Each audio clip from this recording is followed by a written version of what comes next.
نو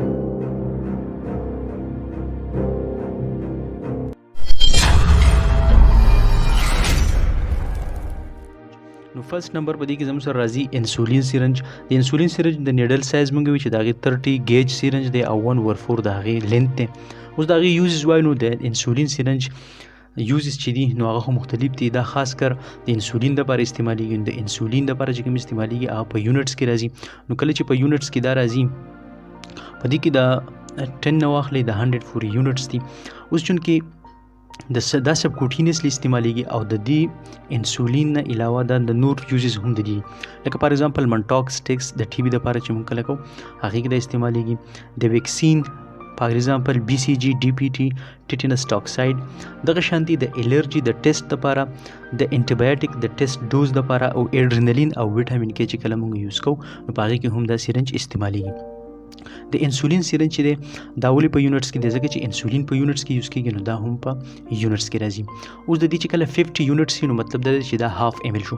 دا ټوټل چې دی دا 1 ایم ایل سیرنج وي نو 1 ایم ایل سیرنج چې دی دا هغې مطلب دا دی 50 یونټس چې دي نو هغه هاف ایم ایل شو او 100 یونټس چې دي هغه 1 ایم ایل شو. دغه شان دي که موږ 30 یونټس د دې واخلو 30 یونټس مین چې 1/3 ایم ایل شو. دغه شان دي 25 یونټس موږ واخلو نو دا 1/4 ایم ایل شو. دا و د انسولین سیرنج یوزز.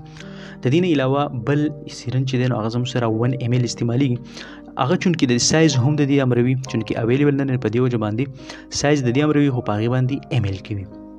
دغه شانتي 1 ایم ایل سیرنج ته ټیوبرکولین سیرنج هم ویلی شي. د 1 ایم ایل نه بیا زموږ سره کم چې دی نو هغه 0.5 ایم ایل وي. نو 0.5 ایم ایل او 1 ایم ایل چې دی د ډیفرنٹ ویکسین دپاره خاص کر بی سی جي ویکسین چې دي د هغې دپاره استعمالیږي.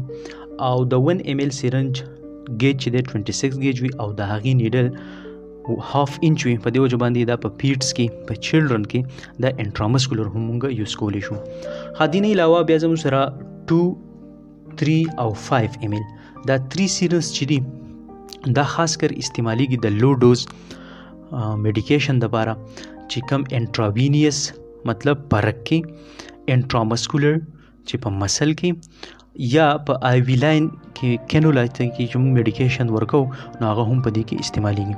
نو په دې کې زموږ سره لو ډوز 2 ایم ایل کې لو ډوز. دغه شانتي که 2.5 ایم ایل وي نو په هغې کې هم لو ډوز میډیکیشن. دغه شانتي سیکنډ نمبر بیا زموږ سره 3 ایم ایل دی. نو په 3 ایم ایل کې بیا د 2 ایم ایل نه زیات ډوز او په 5 ایم ایل کې بیا زموږ سره د هغې نه زیات ډوز. مطلب څه شو چې دا 3 سیرنز چې کوم دي دا زموږ سره د لو ډوز کوانټیټي میډیکیشن انټراوینس انټرامسکولر او د مختلف ډوزز دپاره دا استعمالیږي. دې نه علاوه بیا بل چې دی زموږ سره 10 ایم ایل او 20 ایم ایل. نو د 10 ایم ایل او د 20 ایم ایل یوزز هم یو شانتي دي. دا د انټراوینیس دپاره خو استعمالیدی شي خو انټرامسکولر نه استعمالیږي. په دې کې مونږ لارج ډوز ورکو. نو لارج ډوز چې کوم دی هغه یا کینولا ته ورکړی کېږي. دغه شانتي په 10 او په 20 ایم ایل باندې مونږ فیډینګ ان جي ټیوب باندې هم ورکولی شو او ګیسټریک لیویج په هم چلډرن ته ورکولی شو. نو د 10 او د 20 ایم ایل یوزز دا دي. بل دا دی چې لاست نمبر زموږ سره چې کوم سیرنج دی هغې ته 50 ایم ایل سیرنج ویلی کېږي. دا 50 ایم ایل سیرنج یوزز چې دي نو هغه چونکې مختلف دي دا په دې کې لارج کوانټیټي اف میډیکیشن راځي. اوس دا چې استعمالیږي نو دا مونږ یو د ګیسټریک لیویج دپاره استعمالو. لکه کله چې پوایزنینګ وشي ارګینو پاسپیټ پوایزنینګ شو یا بل پوایزنینګ شو نو د سټمک کانټینټس چې مونږ د انجیټیو په ذریعه باندې بهر ته راوباسو نو هغې ته ګیسټریک لیویج ویلی کېږي او هغه خاص کر په دې باندې کېږي. بل دا دی چې په ایډلټ کې مونږ دا یوز کولی شو د انجیټیو باندې چې کوم فیډینګ ورکوي سیمی سالډ یا سالډ فارم کې دا هم مونږ په انجیټیو باندې ورکولی شو. یا پس مختلف سرجیکل پروسیجر کې هم دا استعمالیږي د سامپلینګ ټیکینګ دپاره یا د بایپسي اخیستو دپاره دا هم یوز کېږي. دا و ډیفرنٹ یوزز آف ډیفرنٹ سیرنج.